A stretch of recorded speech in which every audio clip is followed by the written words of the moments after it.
welcome back to another episode of Ping Pong Flix Show. My name is Chris Wong. It's episode 556 of the Ping Pong Flix Show. Let's get into some DC updates. First off, a really cool, really cool fan art for the Batman. Robert Pattinson is the Batman. Zoe Kravitz is Catwoman. This is not real, but does it look beautiful? Actually, when I saw this, when I think Ben Evers threw this up, it's by William Gray. I thought this was the real deal. And I was like, damn, that looks good. That looks really good. And it does. And we don't know if she really looks like this. Okay. We know he looks like this, but we don't know if she really looks like this. But I gotta commend this fan art here for, Matt Reeves, the Batman, that is supposedly going to start resuming shooting pretty soon. So we're going to get a little bit more from the Batman. First off is Zoe Kravitz talks about Robert Pattinson as the Batman. So this is coming from Bat Source. Just letting you know, the source is actually coming from Variety.com, but they pulled it out for me, so I'm going to read that. Interesting. Actually, very interesting. This is a cool fan art as well. So, why is Robert Pattinson perfect to play Batman? I'm just going to hide this for a second. Good question. First of all, he's just a really good actor. He started out as this kind of teen pop sensation, and then I think we all kind of saw through his work that there was a lot more going on. He's a really interesting artist, and that is very much Batman in a way. We have the illusion of Bruce Wayne, and then we have Batman in the shadows that has a lot more complicated things going on. So just in that, I think he's perfect for this role. He can relate in that way, and he looks good in the suit, man. He looks good in the suit. That's a good jawline. Yeah, he does have a good jawline, but he's such a great actor and he brings so much to everything he does. I think that's really hard role because people are expecting a lot. Also, it's restricting in a lot of ways. You're wearing the suit and you can't see their eyes. You can only move in a certain way. So you have to get really creative in terms of how can you portray a multi-dimensional character. He's way up for the challenge, and he has really interesting ideas already. I think he's perfect casting. As in terms of look, yeah, you can definitely see that's the first thing when I saw Robert Pattinson as Batman. The first thing I did, I threw up his picture, I threw up my hand, I went over the eyes so I could just see his chin. I'm like, yep, that looks like Batman. And at first the suit kind of got it was kind of the original reveal and then some of the behind the scenes pics, but something like this and a great lighting and things like that. And yes, this is fan art, but put it probably more representative, especially this, of what it could look like. I don't know if it's going to have the white eyes. That would be pretty nuts, but he does look good. He does look good as Batman, and Zoe Kravitz looked great as Catwoman. If this is her costume, I think we don't have an actual suit for her yet, but this looks fantastic if it's anywhere like this, and I think it will be. I think this is a great casting too. I think Robert Pattinson is a very good actor. I think not many people have seen his other independent work. Even the most recent Lighthouse. That guy is good. He's really good actor. So I'm really, and I've said it before that I'm not truly excited for Batman because I'm not much of a Batman fan. I'm more of a Superman fan, but I do love the Nolan trilogy. I do love the the Burton universe. I even like Batman and Robin. So it's comic booky in itself. So I'm a DC fan. So I definitely will go and watch this, of course. So Robert Pattinson as the Batman, and I think for the people who are like still hanging on that, it's the Batman's gonna be Robert Pattinson, not Ben Affleck. We can put that away now because, well, we are going to see Ben Affleck as Batman. Ben Affleck as Batman. We're going to see him in Zack Snyder's Justice League, and the HBO Max has an open arena for Ben Affleck to possibly return on that platform as Batman, while Matt Reeves gets to do his little Batman universe, and we get to another Batman universe, which we may be getting somewhat soon, maybe, right? This is the weirdly interesting thing about that whole Michael Keaton situation, right? Michael Keaton is being cast in The Flash. So, according to Griff Schiller, and he is supposedly a journalist and a film critic, via a source, that Michael Keaton is actually being cast in The Flash as a setup for Batman Beyond movie for 2023. And Keaton wants Burton to direct. That sounds pretty far-fetched. It's pretty far-fetched. Incredible fan art, though. I don't know who made this, but this is an incredible fan art. I don't know if it's DeTrinity or whoever, but great look to it. I love it. I love how this looked.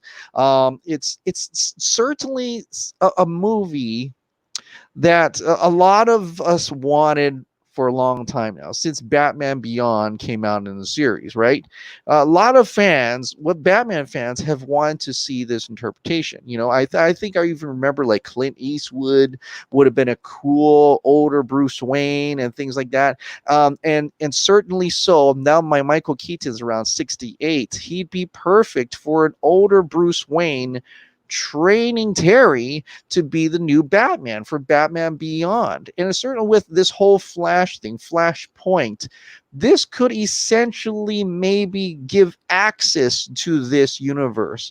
And which, if you think about it, if they go with this, dudes, this is the third Burton movie that would complete that trilogy in a way, right? You got Batman Returns, and then if Michael Keaton's Bruce Wayne marries Michelle Pfeiffer's Selena Kyle, as in that little newspaper that got deleted and never shown in the Crisis event on CW. This could be like the third, the passing of the torch to a new Batman in its own kind of closed in universe there, right? Just like Matt Reeves, the Batman's gonna be its own universe. Ben Affleck's Batman on Snyderverse, that's its own universe.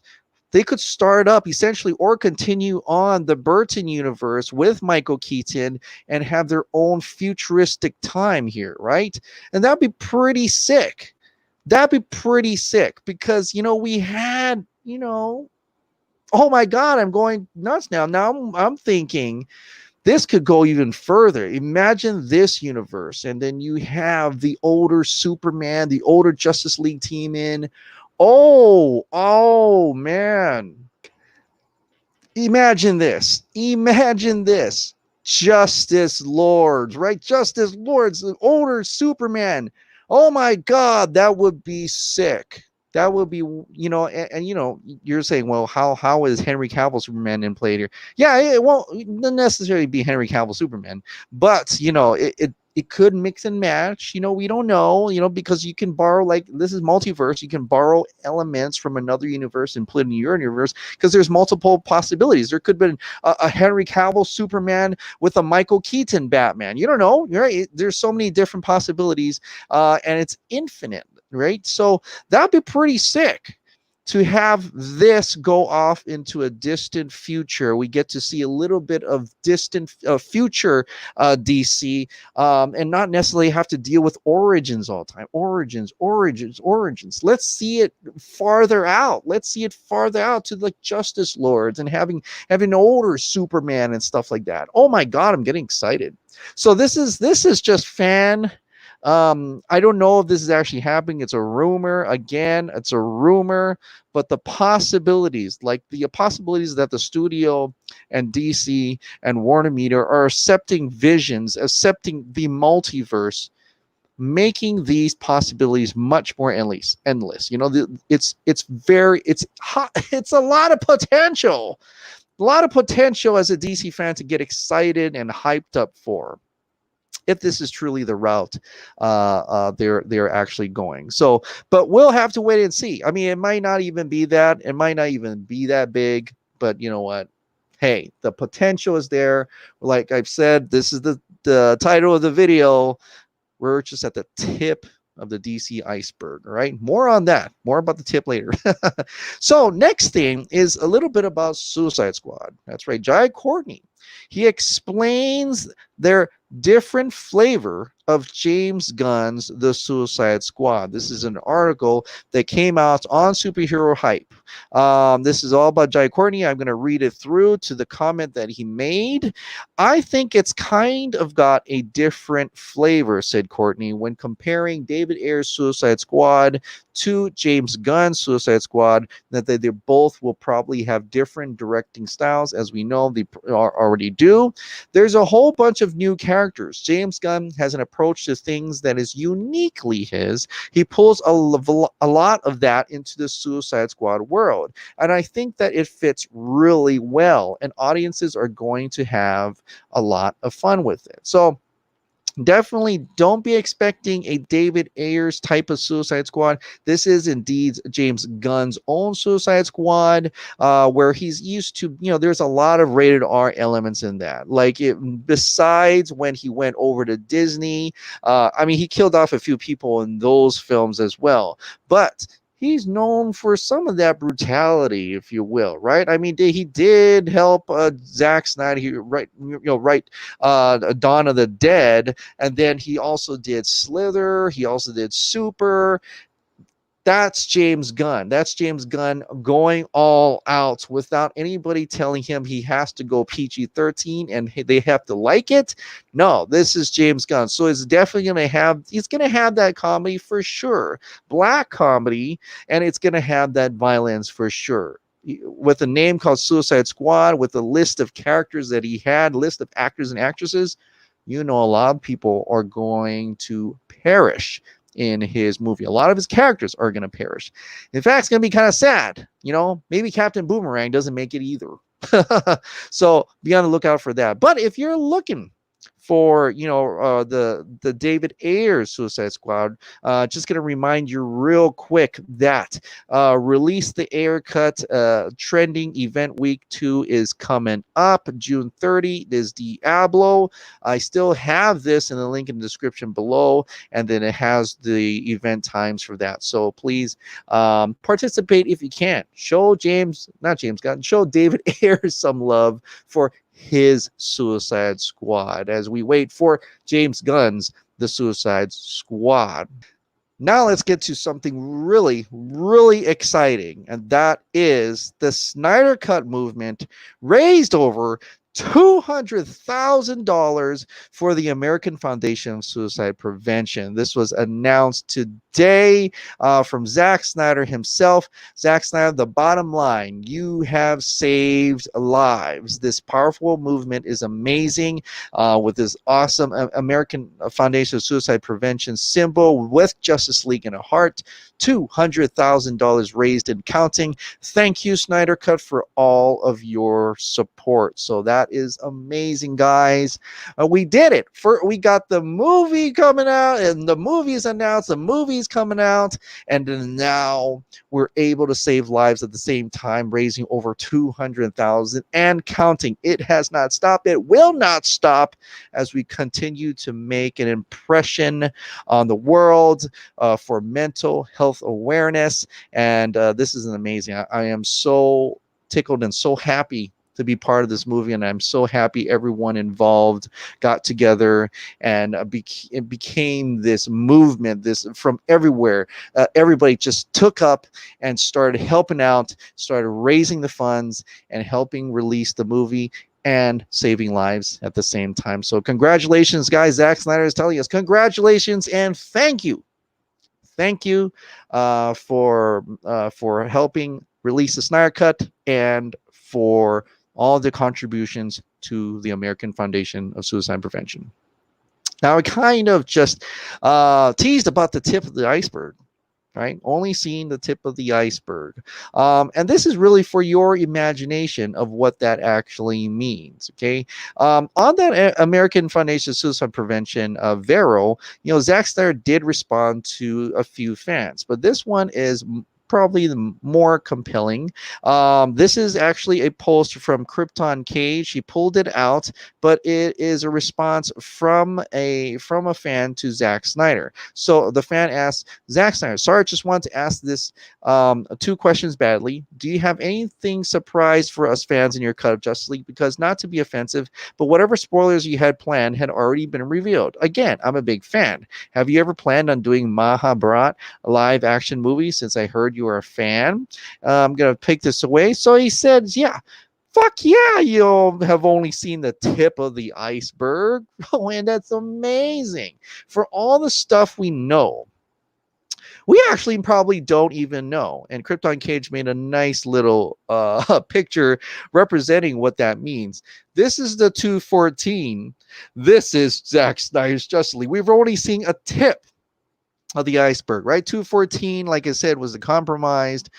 This is what it was, a mix of Zack's stuff, what the studio wanted, and things like that. But now he's getting, he was able to win the 214 back, and is getting an opportunity from Warner Media to do more, to do what he wants to do, back to the OG, maybe even add a little bit more, whatever Zack Snyder wants. And that is the bottom of this gigantic iceberg here, and that is amazing. What is in it? What could possibly be in the iceberg, right? What could possibly be? And I've been playing around with different thoughts. We were talking about different superheroes. We went to Kara, we went to Supergirl, but I want to get into more, because I'm thinking we're talking about Green Lantern Corps here, right? And we already heard that, you know, Ryan Reynolds got casted, possibly he's in talks to maybe come back as Green Lantern, as Hal Jordan Green Lantern. So I put this out, since we're like pause not stop, let's have some fun. Maybe we can go back to that 2017 David Goyer Green Lantern lethal weapon in space idea, and you know, translate that to Justice League. So if Ryan Reynolds is back as Hal Jordan, who would be a great John Stewart? Like I said before, there was that big rumor that two lanterns were supposed to show up. Supposedly it was Kilowog and Tomar and Kilowog. And but what if they change that idea? What if they change that idea to Hal Jordan and John Stewart? If they were at 2017, there were David Goyer was already thinking about doing Hal Jordan and John Stewart. Why not kind of flow that in, you know, introduce it into the Justice League in a way with that in mind? And so I put out a nice little poll of who's your pick for John Stewart in the DCEU. I get it. I had Tyrese here, but there's so many individuals who told me to take that off and put on John Boyega. Fine, that's cool. It's cool. But Trevante Rhodes, John David Washington, Omar Hardwick, and John Boyega. And of course, it looks like John David Washington indeed won as, you know, the Green Lantern. And this is him. This is actually a edit from a Tenet, because he is in Tenet, and they edited to make him look like Green Lantern. So he looks fantastic. Yeah. Totally sold me for John Stewart. And I'm thinking, you know, maybe John Stewart, you know, hopefully, maybe that would be kind of cool if he was in Justice League. I think so. So indeed, just, you know, kind of just going through with that idea. I was going to echo Ray Fisher's tweets in regards to how Hollywood for Black Lives. This is a kind of initiative in Hollywood that they want to prove that Black Lives matter to Hollywood. They want to be able to give more of that significant influence over culture and politics, to get more Black people into Hollywood, right?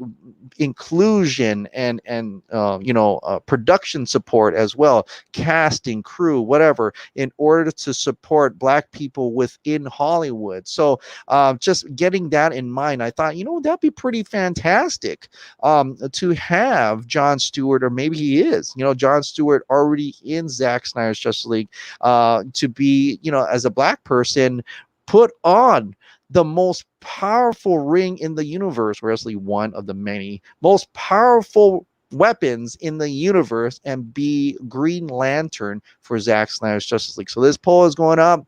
I still got 1 day left out of 608 votes. people saying they're yes, Jon Stewart, and then I had the other option of saying only Hal Jordan. Just to be clear, I'm not saying one lantern. I'm saying that if they were going to include two lanterns, they might as well make it Hal Jordan and Jon Stewart. So actually, the first answer is yes, Jon Stewart, with the in mind that Hal Jordan's probably there, or just Hal Jordan. It looks like a lot of people right now, 608 votes, a lot of 73% of them says yes to Jon Stewart. And why not? I mean, I think many people younger than me, but have watched the Justice League animation, and the first Green Lantern they know of, and the first Green Lantern they really like would be Jon Stewart, because of that during that time when that animation came out. They grew up on it. So I think that would be pretty fantastic. I don't know. I don't know if it's going to happen, but that would be pretty crazy if we get two lanterns in Zack Snyder's Justice League, and it's Hal Jordan and, of course, Jon Stewart. So that'd be pretty exciting if that's part of Justice League. The last thing, because we're talking about Justice in a little way, Justice Con, of course, is coming up real soon, less than a month now, July 25th and July 26th. There is a cosplay contest that is still going on. Deadline is July 17, 2020. I've talked about this before, but just to reiterate, these are the rules and where to submit it on the email to submit it to.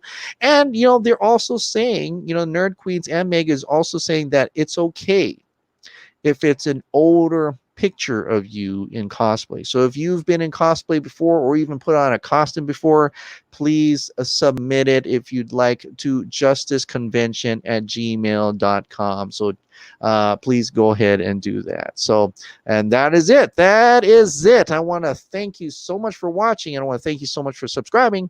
I'll see you next time. Bye. Okay, let's do it again. Okay, here.